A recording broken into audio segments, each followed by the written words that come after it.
Hello everyone, welcome to Jyotsna study zone. Friends, किन्हीं कारणवश कुछ दिनों से क्लास नहीं हो पा रही थी, तो आज हम फिर से स्टार्ट करेंगे।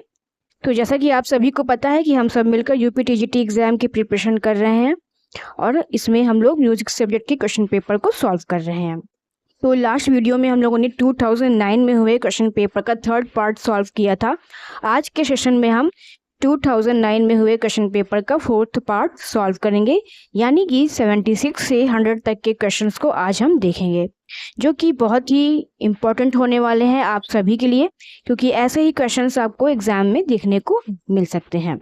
तो चलिए बिना टाइम वेस्ट किए हम स्टार्ट करते हैं अपने आज के सेशन को।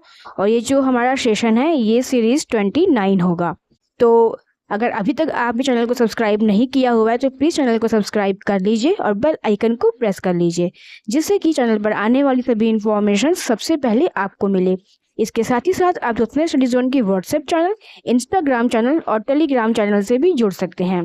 और आप सभी के लिए कम्युनिटी पर क्वेश्चंस पोस्ट किए गए हैं, उसका जवाब आप लोग समय समय पर देते रहा कीजिए। वो क्विजेस हैं उसे आप लोग अटेम्प्ट किया कीजिए, और पोस्ट पर कई रोचक जानकारियां भी आपको शेयर की जा रही है, तो उसे भी आप लोग ज़रूर से देखा कीजिए। जैसे कि अभी मैंने कल गज़ल के बारे में वहाँ पर एक शेयर किया हुआ है, उसे आप लोग ज़रूर से देखिए और उसे आप लोग नोट डाउन भी कर सकते हैं, क्योंकि ये सब क्वेश्चंस एग्ज़ाम में पूछे जाते हैं। तो चलिए हम स्टार्ट करते हैं अपने आज का सेशन और देखते हैं पार्ट 4 2009 में हुए क्वेश्चन पेपर का। लास्ट क्लास में हम लोगों ने 75 तक के क्वेश्चंस को सॉल्व किया था। आज के सेशन में हम 76 से स्टार्ट करेंगे। तो हमारा पहला क्वेश्चन हो जाएगा, धा तीन नाड़ा किस वाद्य का बोल है? तबले का है, पखावज का है, नक्कारे का है या ढफ का है? तो धा तीन नाड़ा बोल जो है वो नक्कारा वाद्य का होता है। इसका राइट आंसर हो जाएगा ऑप्शन 3, नक्कारा। धा तीन नाड़ा बोल जो है वो नक्कारा, जैसे कि हम नगाड़ा बोलते हैं, उसका है। तो इसका राइट आंसर जो है ऑप्शन 3 हो जाएगा, नक्कारा। यह स्रोत ताल परिचय भाग 3 से हमें प्राप्त होता है। तो चलिए हम आगे चलते हैं। नेक्स्ट क्वेश्चन है, वी.जी. जोग क्या बजाते थे? ये क्वेश्चन है। अब ऑप्शन देखते हैं, सितार, सरोद, सारंगी या वायलिन। तो वी.जी. जोग जो हैं वो वायलिन वादक हैं। इसका राइट आंसर ऑप्शन 4 हो जाएगा, वायलिन। वी.जी. जोग वायलिन वादक बजाते हैं। यह स्रोत डॉक्टर लक्ष्मी नारायण गर्ग की पुस्तक से हमें प्राप्त होता है। तो इस प्रकार का राइट आंसर जो होगा वो ऑप्शन 4 हो जाएगा, वायलिन। नेक्स्ट क्वेश्चन है, सुरसिंगार संसद कहाँ स्थित है? दिल्ली में, कोलकाता में, चेन्नई में या मुंबई में? सुरसिंगार संसद मुंबई में स्थित है। इसका राइट आंसर ऑप्शन 4 होगा, मुंबई। सुरसिंगार संसद मुंबई में स्थित है। यह स्रोत हमें इनसे प्राप्त होता है। नेक्स्ट क्वेश्चन है क्वेश्चन नंबर 79, राजा मान सिंह तोमर संगीत विश्वविद्यालय कहाँ स्थापित हुआ है? भोपाल में, इंदौर में, उज्जैन में या ग्वालियर में? तो इसका आंसर आप सभी को पता है। कई स्टूडेंट्स ऐसे होंगे जो इस विश्वविद्यालय से पढ़ रहे होंगे। तो राजा मान सिंह तोमर विश्वविद्यालय ग्वालियर में स्थापित है। इसका राइट आंसर ऑप्शन 4 हो जाएगा, ग्वालियर। नेक्स्ट क्वेश्चन, संगीत में किनका समावेश माना जाता है? ये एक बेसिक क्वेश्चन है। शुरू में सारे संगीत के विद्यार्थियों को यही थ्योरी पढ़ाई जाती है कि संगीत आखिर होता क्या है। तो गीत वाद्य नृत्य होता है, गीत नृत्य नाट्य होता है, नृत्य नाट्य वाद्य का समावेश होता है, या वाद्य नृत्य और काल का समावेश होता है। तो आप सभी को पता है कि संगीत में जो है गायन, वादन और नृत्य का समावेश होता है। इस प्रकार का राइट आंसर ऑप्शन 1 हो जाएगा, गीत, वाद्य और नृत्य। संगीत में गीत, वाद्य, नृत्य तीनों का समावेश होता है और ये तीनों ही एक दूसरे के पूरक माने जाते हैं। तो इस प्रकार का राइट आंसर ऑप्शन 1 हो जाएगा, गीत, वाद्य और नृत्य। यह स्रोत हमें आशीर्वाद संगीत मालिका से प्राप्त होता है। नेक्स्ट क्वेश्चन, जो स्वर राग में नहीं प्रयुक्त होते उन्हें कहते हैं वादी स्वर, संवादी स्वर, विवादी स्वर या अनुवादी स्वर। तो जो स्वर राग में प्रयुक्त नहीं होते हैं उन्हें विवादी स्वर कहा जाता है। इसका राइट आंसर ऑप्शन 3 हो जाएगा। फ्रेंड्स, आप ये क्वेश्चंस देख के समझ सकते हैं कि उस समय में किस तरह के क्वेश्चंस एग्जाम में पूछे गए थे। इससे एक लेवल अप ही इस बार के एग्जाम में क्वेश्चंस पूछे जाएंगे। तो आप लोग अपनी तैयारी को कंटिन्यू करते रहिएगा, बीच में इसे स्टॉप मत कीजिएगा। हाँ, अगर कोई कारण हो तो जरूर कर सकते हैं, नहीं अदरवाइज इसे बिल्कुल भी स्टॉप मत कीजिएगा, नहीं आपकी रिदम टूट जाएगी। इस क्वेश्चन का आंसर ऑप्शन 3 हो जाएगा, विवादी स्वर। विवादी स्वर का प्रयोग राग में नहीं किया जाता है, इसलिए इस राग को शत्रु की उपाधि दी गई है। इस स्वर के प्रयोग से राग की सुंदरता नष्ट हो जाती है। तो इस प्रकार इसका राइट आंसर ऑप्शन 3 हो जाएगा, विवादी स्वर।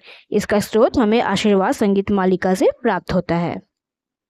फ्रेंड्स, अगर आप सभी को आज की क्लास अच्छी लग रही हो तो प्लीज़ इसको एक लाइक ज़रूर से कीजिएगा और इस वीडियो को अपने दोस्तों में ज़रूर से शेयर कर दीजिएगा, जिससे कि वो भी इस क्लास का बेनिफिट ले सकें।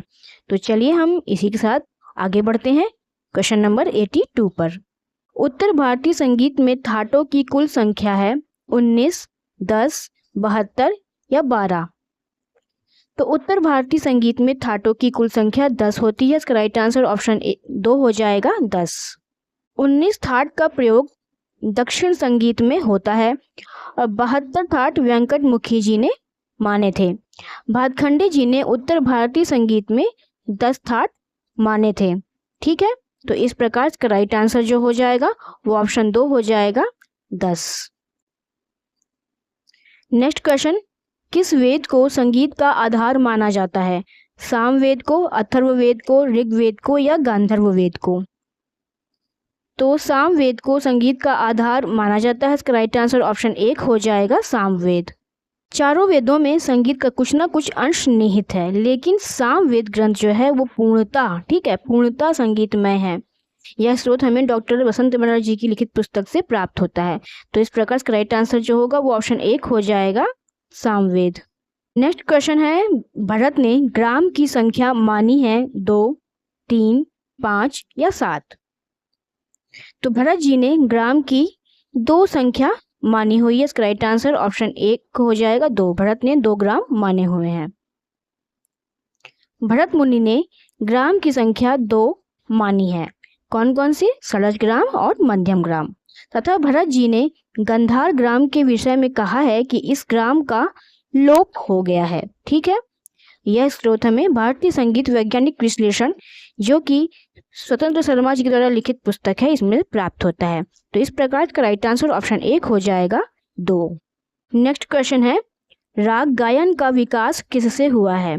प्रबंध से, जाति से, मूर्छना से या ग्राम से? तो राग गायन का विकास जाति से हुआ है, ऐसा माना जाता है। तो इसका राइट आंसर ऑप्शन 2 होगा, जाति। राग गायन का विकास जाति से हुआ है। भरत काल में जाति गायन प्रचलित थी। मतंग काल में राग गायन का विकास हुआ। जाति गायन के स्थान पर राग गायन का विकास हुआ है। तो इसका राइट आंसर जो होगा वो ऑप्शन 2 हो जाएगा, जाति। यह स्रोत हमें भारतीय संगीत वैज्ञानिक विश्लेषण से प्राप्त होता है। नेक्स्ट क्वेश्चन है, जब किसी राग के आरोह में 5 तथा अवरोह में 7 स्वरों का प्रयोग किया जाता है तो इसकी जाति क्या हो जाती है? औलव औलव, षाडव औलव, संपूर्ण औलव या औलव संपूर्ण? जब किसी राग के आरोह में 5 तथा अवरोह में 7 स्वरों का प्रयोग किया जाता है तो इसकी जाति औलव संपूर्ण हो जाती है। इसका राइट आंसर ऑप्शन 4 हो जाएगा, औलव संपूर्ण। तो इसका आंसर जो है औलव संपूर्ण हो जाएगा। ठीक है, ये स्रोत आशीर्वाद संगीत मालिका से हमें मिलता है। नेक्स्ट क्वेश्चन है, ध्वनि किस क्रिया से उत्पादित होती है? प्रतिध्वनि से, कंपन या आंदोलन से, अवशोषण से या परावर्तन से?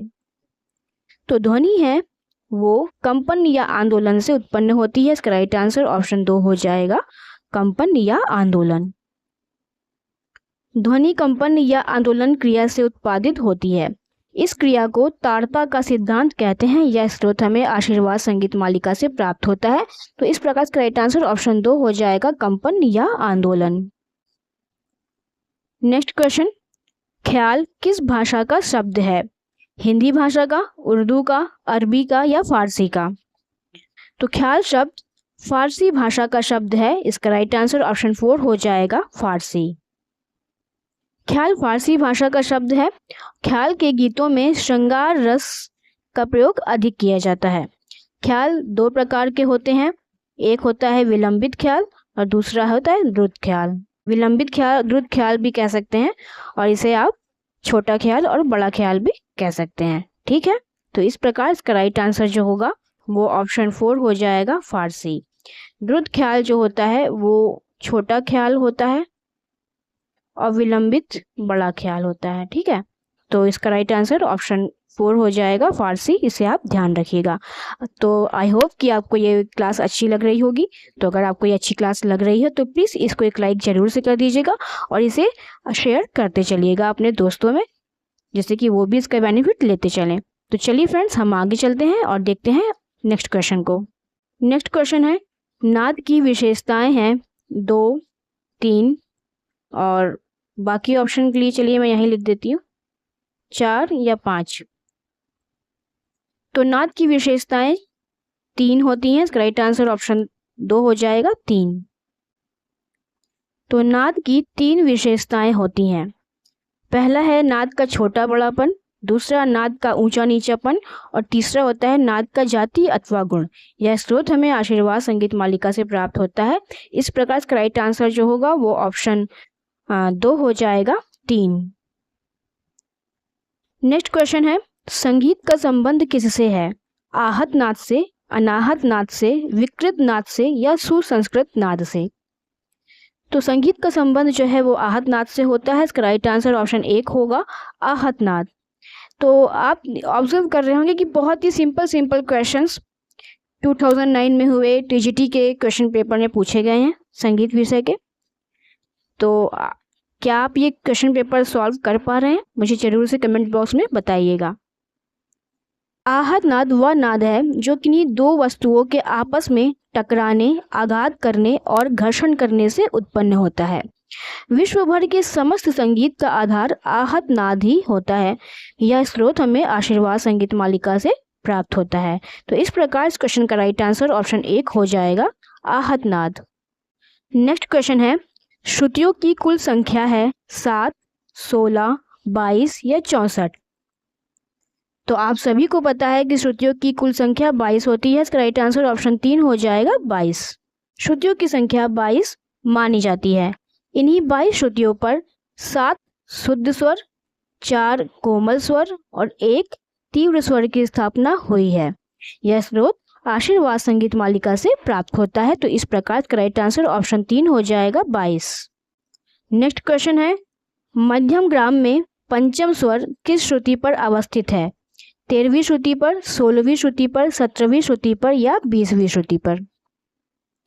तो मध्यम ग्राम में पंचम स्वर 16वीं श्रुति पर स्थापित है। इसका राइट आंसर ऑप्शन 2 हो जाएगा, 16। मध्यम ग्राम में पंचम स्वर 16वीं श्रुति पर अवस्थित है। यह स्रोत आशीर्वाद संगीत मालिका से प्राप्त होता है। इस प्रकार इसका राइट आंसर ऑप्शन 2 हो जाएगा, 16वीं। आप मुझे कमेंट बॉक्स में बताइए कि 16वीं श्रुति का नाम क्या है, ठीक है। आप मुझे कमेंट बॉक्स में इसका नाम बताइए कि 16वीं श्रुति का नाम क्या है। नेक्स्ट क्वेश्चन है, किस वाद्य में सारिका अर्थात पर्दों का प्रयोग होता है? तानपुरा में, तबला में, सितार में या सारंगी में? तो इसका राइट आंसर होगा ऑप्शन 3, सितार। सितार में सारिका यानी पर्दों का प्रयोग होता है, तो इसलिए इसका राइट आंसर सितार हो जाएगा। सितार वाद्य में सारिका का प्रयोग होता है। सारिका पर अंगुली रखकर सितार वादन किया जाता है। यह स्रोत हमें लक्ष्मी नारायण गर्ग जी की पुस्तक का जो भाग 4 है उसमें से प्राप्त होती है। तो इस प्रकार इसका जो राइट आंसर होगा वो ऑप्शन 3 हो जाएगा, सितार।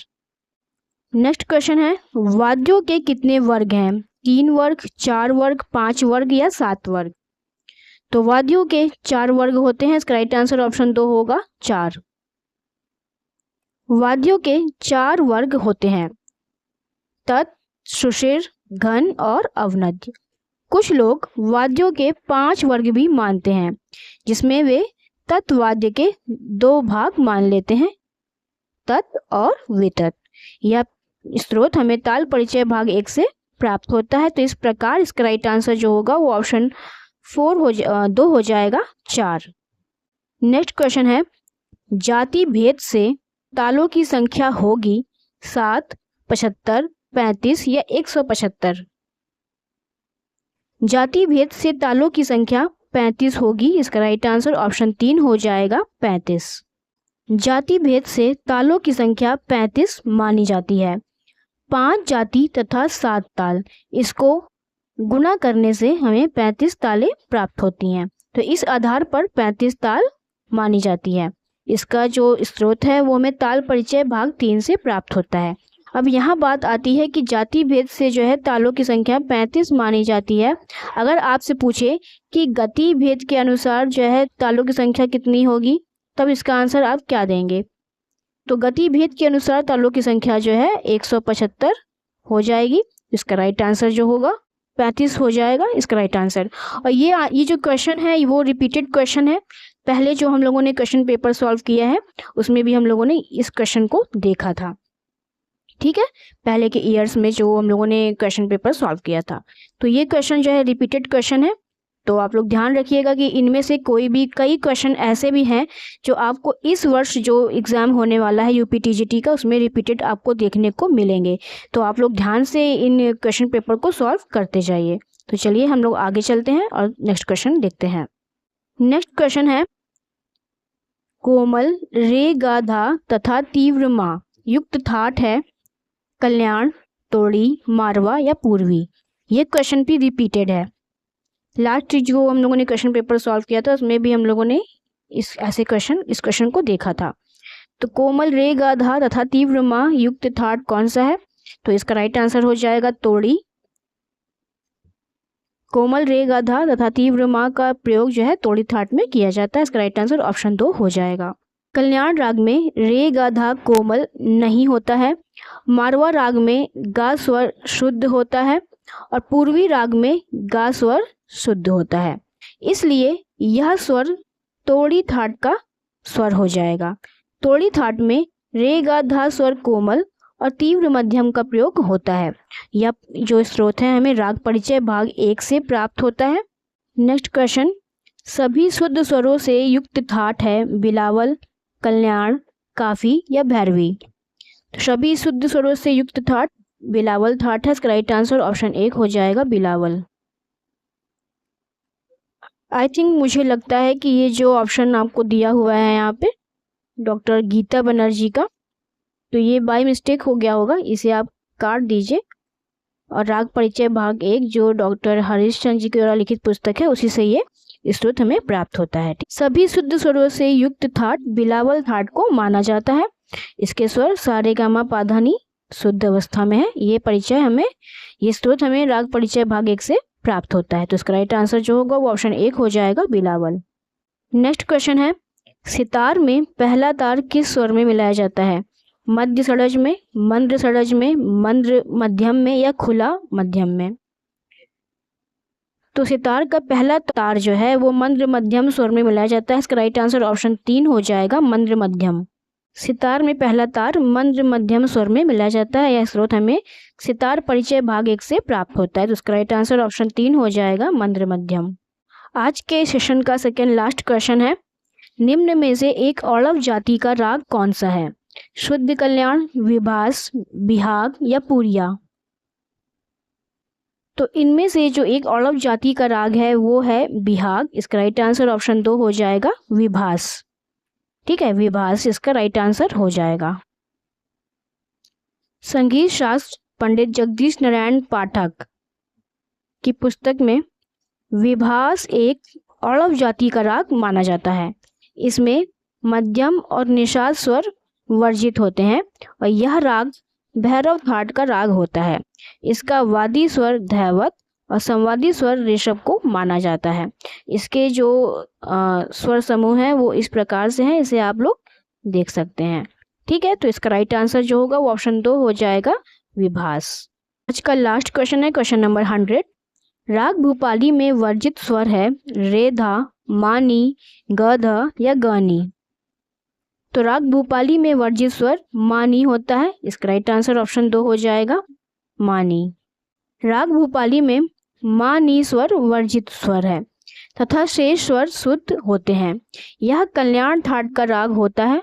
इसकी जाति जो है औड़व हो जाएगी और वादी स्वर गंधार और संवादी स्वर धैवत इसका हो जाएगा।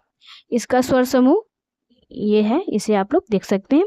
यह स्रोत हमें राग शास्त्र भाग 1 से प्राप्त होता है। तो इस प्रकार से राइट आंसर जो होगा वो ऑप्शन 2 हो जाएगा, मानी।